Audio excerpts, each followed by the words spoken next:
Welcome to the Oklahoma Memo Podcast. My name is Ryan, the founder and curator of Oklahoma Memo, your daily local news recap. It hits your inbox Monday through Saturday at 7 a.m.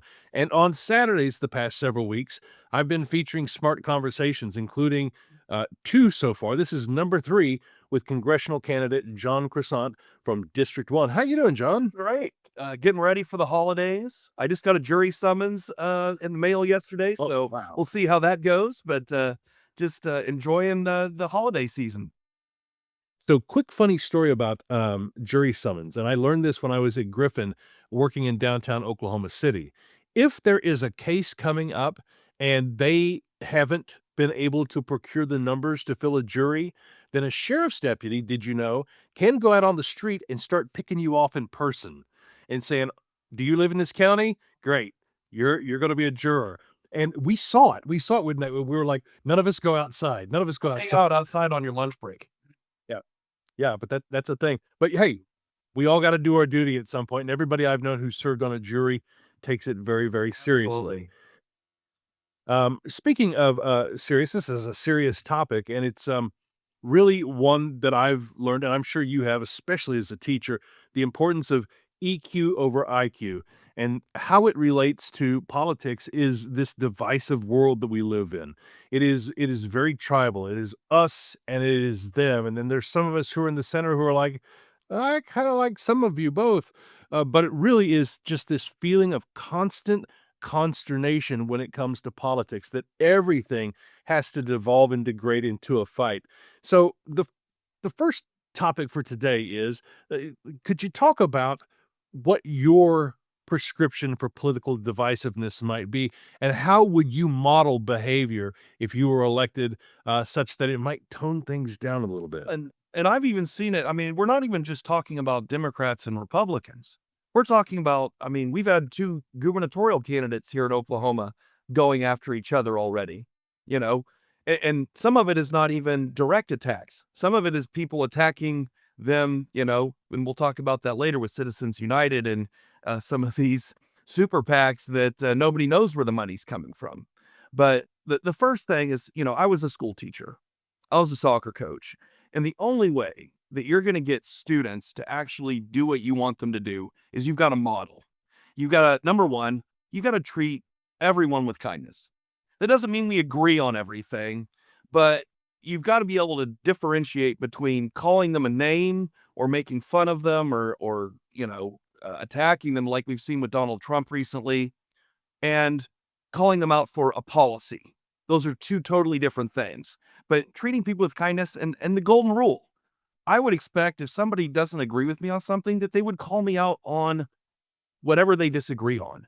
But they're not going to call me stupid, right? They're not going to make fun of my parents or my wife or my son. They're going to talk about the issues. And so we need people to treat each other with a little bit more kindness. And this is something that actually most legislators that I know, both in Oklahoma City and in Washington, they will tell you. I mean, Kevin Hern has said he's BFFs with AOC. Jim Inhofe was really good friends with Hillary Rodham Clinton. And if you don't mind, I just want to interrupt you quickly. I want folks to understand that this has been the way of Congress for decades. These folks, you may see them project animosity on TV, but in real life, they are friends. They're collegial. They work together. So I just want people, when they see that, to understand that. I don't think Kevin Hern was being disingenuous. I think he likes Alexandria Ocasio-Cortez. I think they're probably buddies. They just vehemently disagree. That's it. And what we've got to do is we've got to get out of this, like, behind closed doors, we're nice, but in the public sphere, on social media, in the media, the things that we're putting out, why do we have to be so divisive and try to treat it as good versus evil? And again, we're seeing it. This isn't just Democrats, Republicans. This is Republicans going after each other. Sometimes it's Democrats going after each other. Again, and we'll see a lot of the times the worst parts are sometimes in the primaries, especially in a closed primary system like we have in Oklahoma. The second thing is we've got to, and I think you talked about this. This isn't an us versus them in the United States. We are all us. We are all in the United States here together, no matter how we got here, no matter when our maybe family came here or when we got here. We're all here in the United States. Let's make this place the best place we can make it by treating everybody with respect. Let's follow the laws, but let's make sure that we're not trying to create fear by trying to blame someone else. I mean, the perfect example is, you know, um, before World War II, with the rise of the Nazis, they were blaming things on gypsies and on the Jews and on all these different groups to try to put a fear in people that allowed them to gain power. We've got to make sure that we're not going after people because they're an immigrant, because they're from a certain place, they look a little different, they have a different religion. It's all us. We're here in the US together. Let's be humans, and let's treat each other with some respect in all circumstances. Yeah, and I think about in the headlines what's happening in Minnesota with the Somali immigrants who have been there Absolutely. forever. Or Haitians. We've seen it with people coming from Central America as well. Again, most people that come to the United States are trying to get away from crime and poverty. They want a better life for their families, for themselves. They're looking for what the American dream is that we've portrayed to the rest of the world. And then they get here, and then we are um, attacking them. is Again, that doesn't mean that we don't want get into policy stuff. We want borders that are secure. We want to make sure we know who's here, but we also don't want to treat people with disrespect just because of where they came from or what they believe in. And the other thing is that needs to come from leadership, right? So if our president or if our Congress, our judiciary, if they are saying things that do not model what we would want sixth graders to do, that wouldn't model people, my principals would always tell me, John, think about what you're saying. Would you say it to your grandmother at church? If not, then maybe you don't need to put it in an email to parents, right? Maybe you shouldn't be saying that on a sideline, coaching a game or in a classroom. And I think the same thing should go in our society. We've gotten into this thing where it's okay to disagree, but let's do it in a way that is cordial, and let's show leadership, and let's show that we're the beacon on the hill. Let's show that we're in America that believes in democracy and freedom, by attacking our enemies and treating them like they're evil. That doesn't create a democratic world that we want to live in here in the United States. It's hard to get things done when people are at each other's throats constantly. And it's good to hear that really in reality in DC that everybody's fairly collegial because there are some serious discussions that need to happen. Yesterday, the Democratic plan for ACA got voted down, and it doesn't look like, I mean, it looks like the subsidies are going to expire, even though there's some House Republicans who are fighting back. But everybody agrees that there needs to be a serious discussion about the costs associated with ACA, that after the pandemic, they rose incrementally. It's kind of out of control. And it's And there healthcare needs to be costs the, in yeah, general. I mean, it's happening with right. the private markets outside of ACA are going up. Schools are paying more on the systems that are within our state. So this is something that needs to be addressed. And I hear that coming from Republicans and Democrats. So why aren't we showing leadership to say, instead of blaming Democrats for the ACA, or instead of blaming Republicans because they don't have a plan, right? We hear these things all the time. Why don't we solve the problem? Sit down with them. What would you guys be willing to do? Well, Yeah. let's talk about that. How would you, if elected, how would you work to bring Yeah. budget accountability Well, to and I think Congress? that's my next point, was that we need tough conversations. Is that you have to go across the line. During the teacher walkout in 2018, I went over my spring break. I had run for office in 2016 for state house as a Republican. I had switched to the Democratic side in February. So in March, during spring break, I went up. I knew people on both sides. We were friends. We'd run together. Um, and so I was able to have conversations. I brought Jacob Rosecrans down to meet with Carol Bush, and we had legitimate conversations. Now, did those lead to anything? I don't know if they did or not, but at least we were having conversations. And within the caucuses, they weren't allowing that. In fact, it was so bad that, I mean, the only thing I really did help with was the Democrats gave me the bill that they would pass, what they were willing to concede to the Republicans. I was supposed to put it on Channel 9 to Aaron Brillbeck, and John Eccles was standing there. So I gave it to John Eccles. Hey, would you like to have what the Democrats are willing to do? They said, yeah, I'd love to have that. And again, it wasn't about anything other than they were so separated, they wouldn't even converse with each other. What we need is we need Republicans and Democrats willing to go talk. If I'm elected, I'm a Democrat. That means Democrats are probably going to have a lead in the House as well as the Senate. There's a really good chance of that, especially if I were to win. So wouldn't you want someone that's going to work with not just Democrats that are in power in the majority, but wouldn't you also want someone who's going to talk to other Oklahoma representatives that are Republicans as well? Because what farmers need in Oklahoma, we need to have represented, whether it's Democrats or Republicans representing them. Healthcare is for everybody, whether you're in a rural, an urban, what state you live in, what party you're in. These are things that we need to solve, and party really has no place in it. What we need to do is find out what are we willing to compromise on and come up with a solution that works for everybody that's based on some evidence and some data. And that's the other thing is it can't just come from one person saying it and then we all have to line up behind that one person. It needs to be something that we sit down and we go over it. And we'll get into that a little bit on what I think we can do to get there. And the other part of it is that like we need to stop the cancel culture. I mean, like MTG, Marjorie Taylor Greene, she's kind of been canceled by Donald Trump, right? We see both Republicans and Democrats that will go after people, whether they've been convicted or not, is, you're kind of guilty as soon as it hits social media that something's wrong, right? Right, right, and by the way, Marjorie Taylor Greene was canceled, if you will, by, the left, before she was canceled by Trump and MAGA. So it's you can go back and forth, be in the good graces and then the But bad then graces. at the end of the day, like even on the 60 Minutes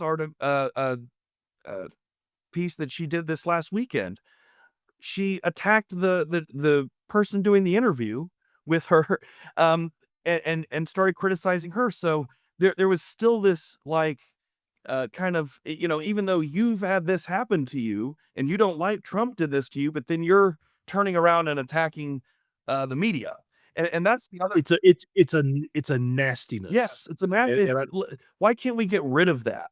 And I think the last part is that we've got to have transparency and independent media, right?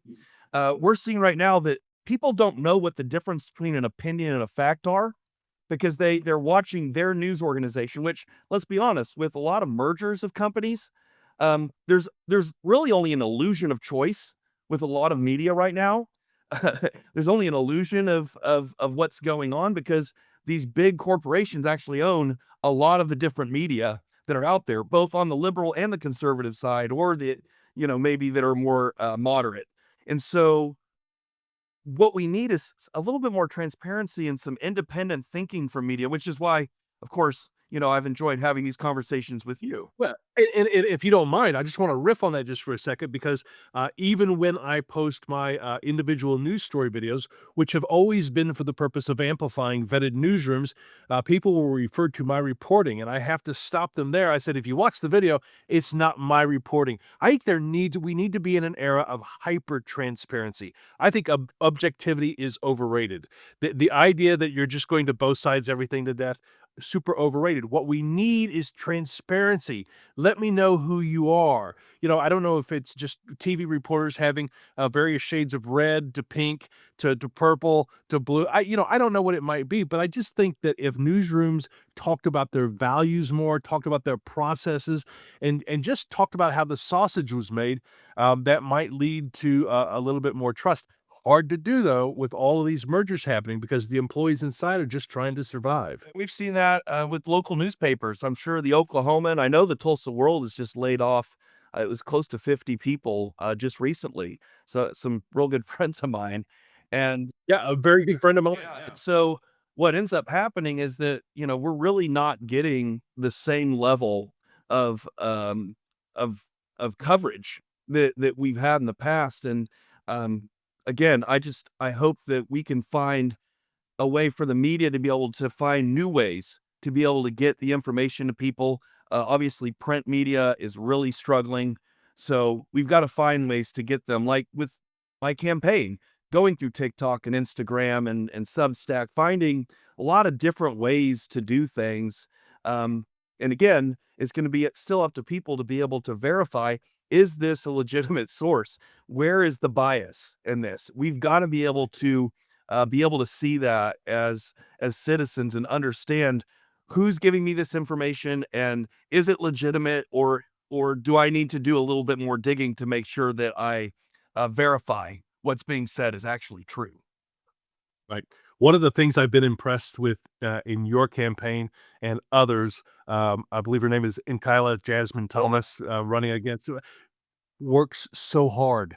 The work ethic is fantastic. Your work ethic, fantastic. And I see it in the, yeah, I just see you're everywhere, ubiquitous, a little bit of everywhere. I want to see that out of my candidates, whether they're on the left or the right. I want to see how good their work game is because you're working for the people here. And Open it's the, forums where you can actually go talk to John Croisant or Jasmine Thomas. yeah, Um, Again, I think that's the one thing we're seeing from a lot of our more popular elected officials. I know we've seen it with Monroe Nichols. He's actually had some of the first non-paid, like open events for the public that aren't in a. And I love the chamber, but not in the chamber, so that anybody can go to it. It's not based on if you're in the chamber or you paid $100 to go to an event. We need to have more public forums where we have tough conversations, we take questions, and we actually answer what's going on. I know Gina Nelson just had a huge event yesterday in Oklahoma City, and that's part of it. Is we've got to make sure as representatives, you can't represent people if you don't listen to people. right. Right, and by the way, listening is, man, that's 80% of it. People just wanna be heard. And I would tell you something that I have a question about, and this will get us into our 3rd topic of the day. And it's been frustrating in the first year of the Trump administration because you look at Congress, I'm a very much a respecter of the presidency, a respecter of, just, the history of this country. One of the weird things I did as a child, I read all of the biographies of all the presidents and all of the, vice presidents, and, but it's, checks and balances are important. This was never supposed to be an imperial presidency. It's supposed to be a limited presidency, and all 3 balances are co-equal. But John Croissant, you are one man. If you're elected, how are you going to navigate that? What can you do about that? Well, I think the first thing and I've learned this a lot through school board, right? I mean, Tulsa Public Schools, we're only going to get whatever the state legislature is going to provide to us, right? We're going to get, whatever the Oklahoma State Department of Education's going to provide. We've got to make that work for our 34,000 students. And so instead of blaming other people for the problems we're in, we still will advocate for the things that we need. But instead of just blaming, we focus on strategically trying to improve outcomes by looking at, what are the things that we need to do to get better. So number one, we have to go listen to the public to find out, all right, what do the people of Tulsa or Oklahoma, what do they want us to do in a school? What does the people in CD1 want John Croissant to go do in Washington, right? And it's not what I think it's going to be, it's what they say. So when I hear them right now, it could be, they want healthcare to be affordable for everybody. They want more housing. They want to see homelessness go away. They want better education. Again, it's listen to them and then go think strategically. Identify those problems, create laws, sit down with people, because what I find, like in education and in most other fields, is that the answers aren't really that political. It's more really boring. Just, listening to, like in healthcare, listening to doctors, listening to pharmacies, listening to the pharmaceutical companies. You bring everybody together, listening to people that have had, horrible experiences with the healthcare system in America, and then finding solutions to make sure we have the best that we can afford. Right. And so it's trying to do that. But then once we create a law, it's monitoring. Are we actually getting the results that we ask, right? That we expected? Or if we're not, if like with the border, if we're having trouble and there's many people coming across, let's reevaluate it. Maybe we need more people. Maybe there's something that we're not doing that we need to do better. And that's where we need to be about solving problems, not about blaming, well, this was Biden's fault, or this was Trump's fault, or this is the Republicans or the Democrats. Why don't we come up with a solution? I mean, James Langford was accosted, absolutely lambasted by his own party for working with Democrats to come up with a solution to the border, right? We need to have people that are willing to make those, again, have tough conversations, come up with solutions, and put those to a vote. If they don't make it, then go back to the drawing board and start over again and try to tweak it, try to find something better. But we've got to actually be about solving problems, not about just going to Washington and trying to shut down the government or trying to keep things from happening because one party is only going to want to do what they want to do and they're not listening to the other half of America. So I'm understanding what I'm catching what you're putting down here now. So with the notion of helping checks and balances to stay in place and to limiting the overstep of the executive and judicial branches, it really starts with doing the will of the people. If you're aligned with your constituents and if they're giving you your marching orders and you're representing them, and then you basically they have your back, and it's a lot easier to stand up and have a spine in Congress. That's it, and you're not gonna do things that everybody always agrees on. When I first ran for school board, I think it was a Tulsa World, committee that I went to go talk to, they told me, like, "Why do you wanna do this? Half of the people are always gonna hate whatever it is that you do, and you don't make any money, and it's really hard to go run for any other office because school boards are difficult things to do, but again, it's about helping people. If we have representatives that wanna represent, the elections work themselves out. You go do the work, like you said, I'm everywhere. When you go do the work, when you listen to people, when you go knock the doors, you have the forums, you do everything you're supposed to do, and then you go do what people have asked you to do, that's how it should work. It shouldn't be you go to Washington and then you only listen to the lobbyists. You only listen to billionaires that can pump millions of dollars, billions of dollars into your campaigns. The other thing is that we've got to stop the culture wars and the fear mongering. Again, it's that us versus them. We've got to stop blaming other people for the problems. If we really want to accomplish problems, we've got to stay focused on outcomes. I think Ryan Walters, one of the things that every time I talked to him in person, he talked about student outcomes. He never talked about culture wars and fear and teachers were indoctrinators. Not once in person. What that tells me is that we go out in front of a camera and if we're trying to push all these fires and these cancel culture and the culture wars, all of this, instead of go out and say, hey, we're 50th in education, we're going to create a plan that's actually going to improve it. If you do that, people are going to be behind you. If you bring together people to solve problems, they're going to be behind you. You're going to get reelected as many times as you want. If you're just wanting to get onto Fox or onto CNN or to get onto the media just to get more hype or to get a bigger podcast or whatever it is, that's not going to help us actually solve any problems here. Um, Well, oh, go ahead.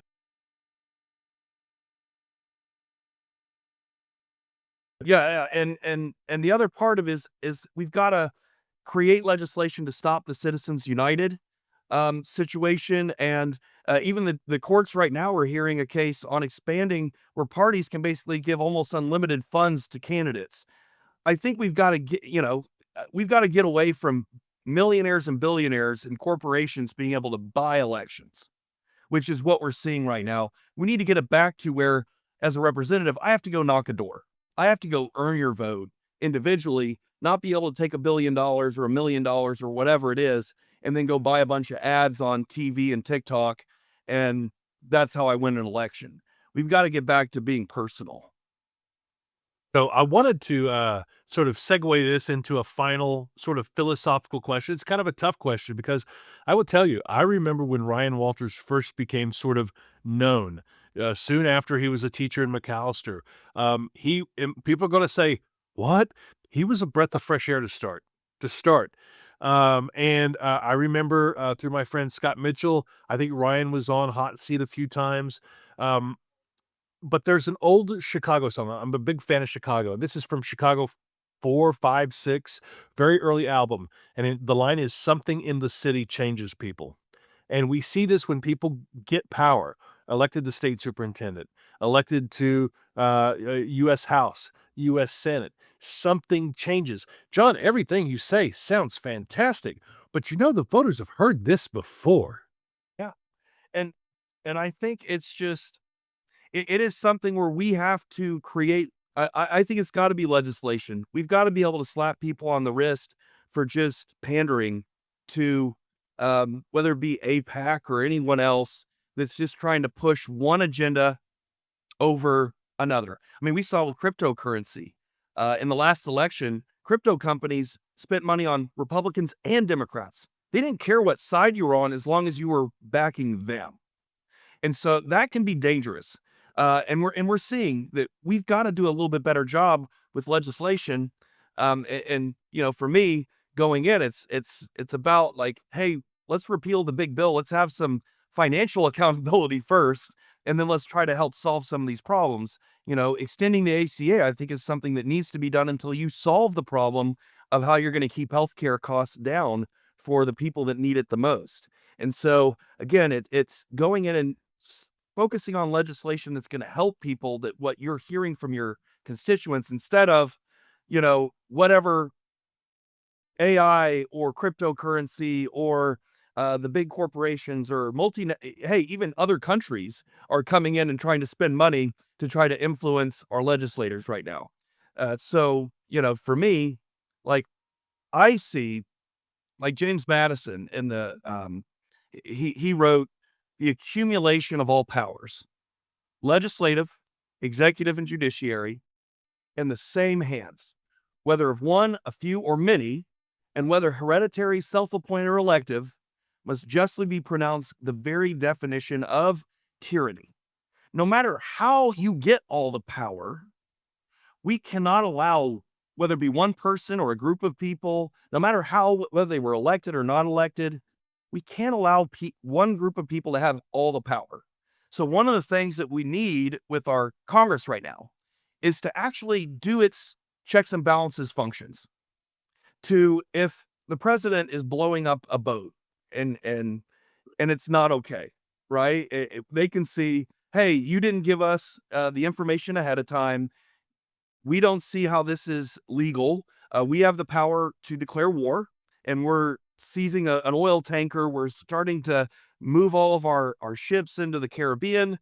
Well, we need Congress to use its oversight functions and investigate.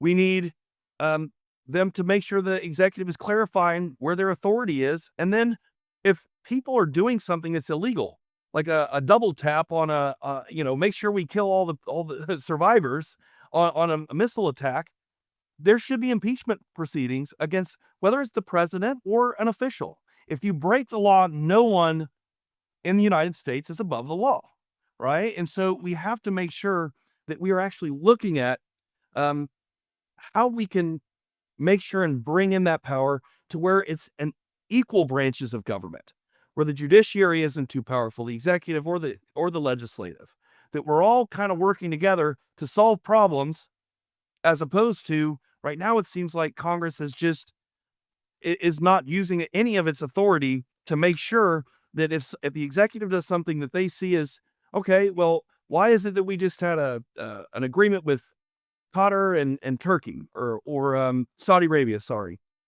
And then at the same time, the Trump family is making huge deals with Qatar and Saudi Arabia. There should be an investigation. How is this happening? This doesn't seem to be right. I mean, we said the same thing Republicans did about Hunter Biden working with a Ukrainian company. It shouldn't be that people in our government can just make money off our government, that we can have open corruption or say, hey, we're going to sue you, or we're going to use the executive authority to go after a university or a media company or an individual. And, in order to get money or to get them to stop saying things that you don't want them to say. that's not really American, right? That doesn't really speak to our freedom that we have inherent, both in the Declaration and in the Constitution. Right. All of this spoken like a teacher. I wanted to make a joke about James Madison, the father of our Constitution, and also in the college football playoff. I should have. It should bring some more attention. But I would tell you, you basically just taught a mini civics class right there, and everybody who gets into Congress takes an oath to the Constitution to uphold the Constitution. You can't uphold it if you don't understand it. So, but let me ask you this: one of the things I saw in the headline, and I don't remember which congressman it was, but he allegedly had made a big six-figure stock trade upon hearing the Netflix news, the Netflix Warner Brothers. I mean, so are you saying that you get elected to Congress, you're not going to be? I mean, how can you keep from not becoming a millionaire out of this deal?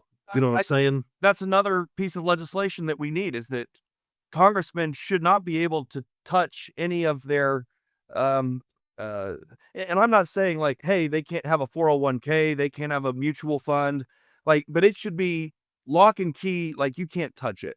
Somebody else is taking care of it. You can't call them and say, hey, Netflix and Warner Brothers is about to, do a merger. It needs to be separate. I'm in insurance. I do have some licenses and securities and things. So, I mean, I already don't deal in stock trading individually. My wife does like to do that, but it's something where when I go into office, we're not going to be able to do that. And any political official, I'm on the school board.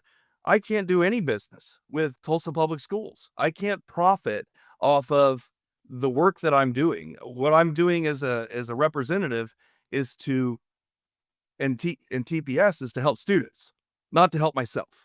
And even if I only get $25 a meeting, and the majority of our school board members across the state make no money. They are completely volunteers. There is no, meeting, stipend. We've got to do something, to get back to a place where we just go as representatives and go represent, instead of trying to gain power.